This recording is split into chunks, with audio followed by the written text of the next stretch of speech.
बड़ा आरोप है आप पे कि आपके पिताजी की वजह से आपको यहाँ पे टिकट मिली है। कौन आरोप लगाना है? जो रणधीर सिंह थे यहाँ के, जो पूर्व सांसद प्रत्याशी थे आरजेडी से, वो तो उनको किनके चलते टिकट मिल गया था जब वो एमएलए लड़े या एमपी लड़े? इस पे आप क्या कहना चाहेंगे? यही तो मैं पूछ रहा हूँ, उनको किस ग्राउंड पर टिकट मिला था अगर वो ऐसा आरोप लगा रहे हैं तो?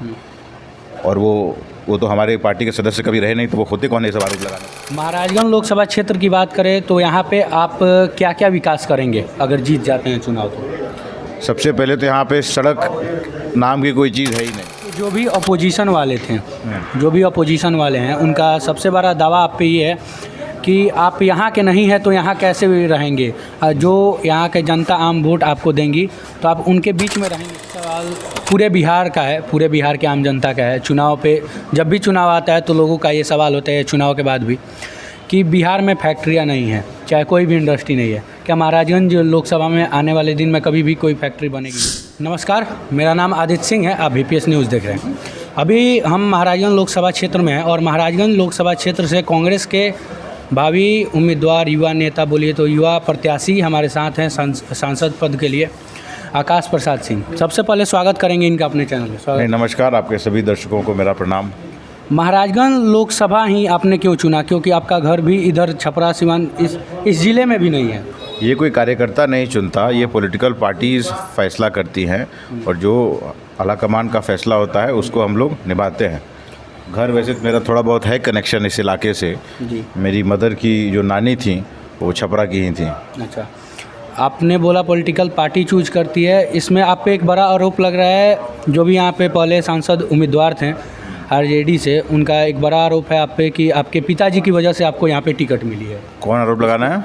जो रणधीर सिंह थे यहाँ के, जो पूर्व सांसद प्रत्याशी थे आरजेडी से, वो तो उनको किनके चलते टिकट मिल गया था जब वो एमएलए लड़े या एमपी लड़े?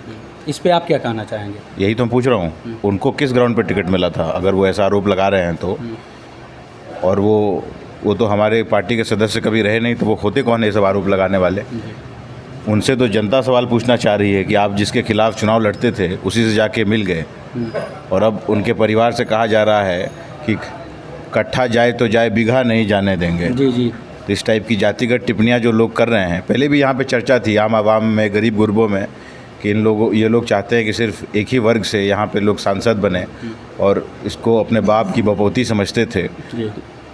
तो ये सब धारणाएं इस बार टूट जाएंगी।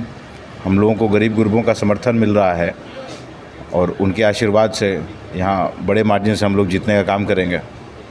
इस बार जो आपने बोला कि जिसके खिलाफ वो चुनाव लड़ते थे, जिसके विरोध वो चुनाव लड़ते थे, उनसे जाके मिल गए, इसमें जाति की एक अहम भूमिका थी। इस पे आप क्या कहना चाहते हैं? उन्होंने बोला कि भूमिहार जाति को टारगेट किया गया और उन्होंने ऐसा भी कुछ बोला कि रावण को मारने के लिए राम का वनवास भी करना पड़ा। इस बार हम लोग भी वनवास करेंगे लेकिन रावण को नहीं देखना चाहेंगे राम के आने के। महाराजगंज की जनता जानती है कि रावण यहाँ कौन रहा है जी। कौन यहाँ पे गोली बंदूक की राजनीति करता था, कौन लोगों को दबाता था, कौन गरीब गुरबों को सताता था कि उनकी एक वर्चस्व या उनका घमंड और अहंकार कायम रहे। तो ये सब चीज़ें तो रावण में होती है ना, घमंड, अहंकार, गोली बंदूक। राम जी थोड़ी गोली बंदूक और गरीब गुरबों को दबाने का काम करते थे। आज जो उनका टिकट कटा है उनकी पार्टी में, जिस पार्टी को उन्होंने छोड़ दिया, वो भी इसीलिए कटा है कि उस पार्टी से टिकट पाते थे और उसी पार्टी के लोगों पे अत्याचार करते थे, उनका वोट लेते थे, फिर उन्हीं लोगों को पीटते थे। बिहार के फेमस गायक जिन्होंने एक्टिंग में अपने प्रतिभा को सिद्ध किया है, उनको उन्होंने गालियां दी। फिर ओबीसी समाज के लोगों को टारगेट किया, उनको गालियां दी। उनका तो इतिहास रहा है यहाँ पे इन सब चीज़ों का। जी। महाराजगंज लोकसभा क्षेत्र की बात करें तो यहाँ पे आप क्या क्या विकास करेंगे अगर जीत जाते हैं चुनाव तो? सबसे पहले तो यहाँ पे सड़क नाम की कोई चीज़ है ही नहीं। पॉलिटिकल घर से आने के नाते हमको पूरा बिहार घूमने का मौका मिला है और लगभग 70-80% लोकसभा क्षेत्रों में हम गए हैं। और जैसा यहाँ पर महाराजगंज में सड़कों का जो हाल है, मुझे लगता है कि किसी भी लोकसभा क्षेत्र में इतनी बुरी सड़कों की हालात कहीं नहीं है। ऐसा लगता है जैसे 1980 के हम भारत में चल रहे हों। सारी उबड़ खाबड़ सड़कें हैं। पटना टू महाराजगंज कोई अच्छा हाईवे नहीं है, 4 लेन 6 लेन। जो ट्रेन्स की समस्या है, आप कहीं भी भारत में जाइए, आपको छपरा जिला का आदमी ज़रूर मिल जाएगा। बोले कहाँ घर बात, बोलेगा छपरा जिला। लेकिन महानगरों से कनेक्टिविटी नहीं है महाराजगंज की। पैसेंजर ट्रेन नहीं है पटना से महाराजगंज, वो सब लोग डिमांड करते हैं होनी चाहिए। कुछ ट्रेन्स हैं भी तो उनकी टाइमिंग्स अनाप शनाप हैं।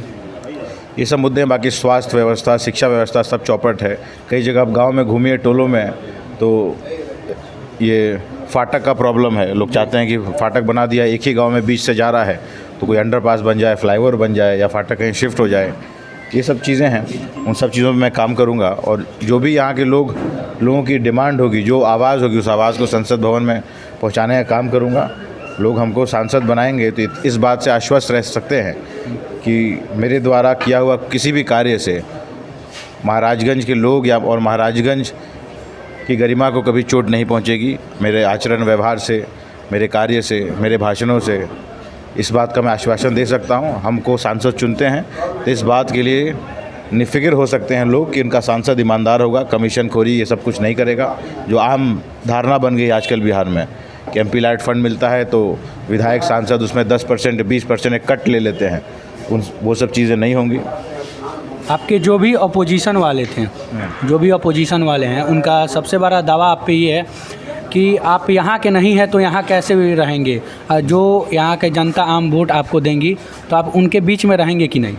बीजेपी को जाके सबसे ज़्यादा अगर ये उनका क्राइटेरिया है तो प्रधानमंत्री मोदी जी का विरोध करना चाहिए, क्योंकि वो बनारस से चुनाव लड़ रहे हैं जी। बनारस के कल्चर से, वहाँ की संस्कृति से मोदी जी का क्या लेना देना। वो तो गुजरात के आदमी हैं, हम तो कम से कम बिहार के बेटा हैं। और ये भी बता दिया कि हमारी मदर की जो नानी थी वो छपरा की थी, है ना।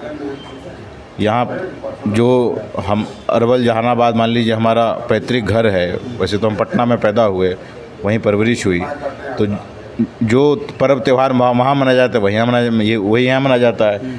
जिस संस्कृति के लोग वहाँ हैं उसी संस्कृति के लोग यहाँ हैं। फ़र्क बस इतना है, वहाँ लोग मगही बोलते हैं, यहाँ भोजपुरी बोलते हैं। मेरी जो अपनी दादी हुई वो भी भोजपुर की थी, उनका भी मदर टंग भोजपुरी था। हम भी धीरे धीरे सीख रहे हैं भोजपुरी। लेकिन मोदी जी का क्या है बनारस में, और क्या बीजेपी और एनडीए ने जो 40 सीटें बिहार में बांटी हैं, तो क्या सभी लोग अपने अपने उसी क्षेत्र के हैं? नहीं हैं। 10 सीटें हैं जो दूसरे जिला के लोग लड़ रहे हैं। LK आडवाणी इनके सिरमौर नेता थे, तो पाकिस्तान से आए थे, यहाँ क्यों घूम रहे थे? भारत में क्यों सिरमौर नेता बन के बीजेपी घूम रहे थे? उनको भी चाहिए था जाके पाकिस्तान में RSS और संघ चलाते। एक अंतिम सवाल पूरे बिहार का है, पूरे बिहार के आम जनता का है। चुनाव पे जब भी चुनाव आता है तो लोगों का ये सवाल होता है, चुनाव के बाद भी, कि बिहार में फैक्ट्रियाँ नहीं हैं, चाहे कोई भी इंडस्ट्री नहीं है। क्या महाराजगंज लोकसभा में आने वाले दिन में कभी भी कोई फैक्ट्री बनेगी या नहीं? बिल्कुल, हम लोगों को कितना बुरा लगता है। बगल में छपरा में आप देखिए मॉर्टन का प्लांट था, जो लोग वहाँ से गुजरते हैं सब उस बचपन में सब लोगों ने उस चॉकलेट को खाया था, तो लोगों को बुरा लगता है। यहाँ पे पहले शुगर इंडस्ट्री होती थी, सब खत्म हो गई। अब गोपालगंज में लोगों को जाना पड़ता है, लोग यहाँ गन्ना भी उगाते थे पहले, अब सब कुछ ख़त्म हो गया है। मेरी जो पृष्ठभूमि है, पॉलिटिकल पृष्ठभूमि, वो है विकास की। हमारे पिताजी सांसद थे मोतिहारी में, तो हम लोग वहाँ 3000 किलोमीटर रोड बनवाए थे मात्र 5 साल में, जो कि शायद ही कोई सांसद होगा बिहार में जिसने इतना रोड बनवाया हो। कृषि विज्ञान केंद्र वहाँ उन्होंने खुलवाने का काम किया। जो किसानों को फसल बीमा मिलती थी उनके टाइम में, अब नहीं मिलती। सेंट्रल यूनिवर्सिटी वहाँ लेकर के आए, सेंट्रल स्कूल हट रहा था, उसको उन्होंने रोकने का काम किया कि नहीं हटेगा, यहीं रहेगा। अभी हम ट्रेन की बात कर रहे थे तो वहाँ 5 ट्रेन नहीं उन्होंने खुलवाने का काम किया। 7-8 ट्रेन का उन्होंने वहाँ स्टॉप बनवाया, रेलवे स्टेशन वहाँ पे बनवाया। अरवल से जब MLA थे और एज मिनिस्टर यहाँ काम करते थे, हेल्थ मिनिस्टर बिहार में, लेप्रोसी को उन्होंने बिहार से जड़ से ख़त्म करने का काम किया। 29 स्कूल हम लोगों ने बनवाया अरवल में। अरवल को जिला बनाया, वहाँ के लोगों का डिमांड था जिला बनवाने का, यहाँ भी डिमांड है, जिला बनाने का। अभी आचार संहिता इसलिए हम कुछ बोलेंगे नहीं, लेकिन जो लोग चाहते हैं वो हम समझ चुके हैं, वो होगा। तो हम विकास वाले राजनीति के हैं, जाति वाति ये सब वाले नहीं हैं। ये सब सिग्रीवाल जी का काम है, भाजपा का काम है। अभी मोदी जी आए थे तो उन्हें 6 जातियों का नाम लेके कुछ भाषण दे के अपना गए, है कि नहीं। कभी मुसलमानों पे टीका टिप्पणियाँ करते हैं, कह रहे हैं कि मंगलसूत्र, कांग्रेस अगर आ गई सरकार में तो मंगलसूत्र लोगों का लेके और बांट देगी उन लोगों में जो लोग बच्चा ज़्यादा पैदा करते हैं।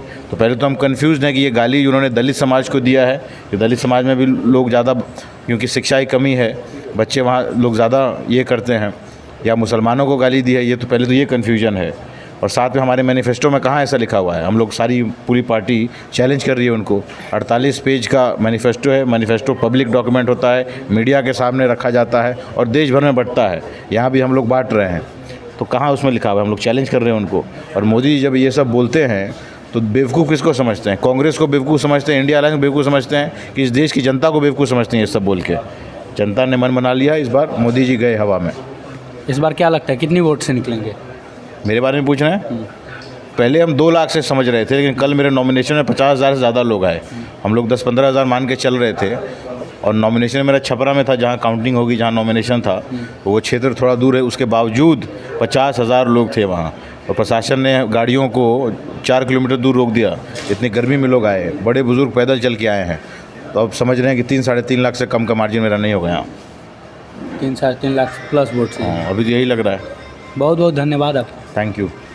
अभी हमारे साथ महाराजगंज लोकसभा क्षेत्र से सांसद प्रत्याशी कांग्रेस के आकाश प्रसाद सिंह थे। आपने देखा इनका इंटरव्यू, इन्होंने काफ़ी कुछ बोला बिना कुछ कहते हुए, काफ़ी लोगों को डायरेक्ट ये इनडायरेक्टली बोला भी। चलिए इस इंटरव्यू को यहीं पे करते हैं समाप्त। वीडियो को अंत तक देखने के लिए आप सभी का धन्यवाद। मैं आदित्य सिंह, आप देख रहे थे BPS न्यूज़। मिलते हैं फिर अगली वीडियो में। जय हिंद, जय भारत।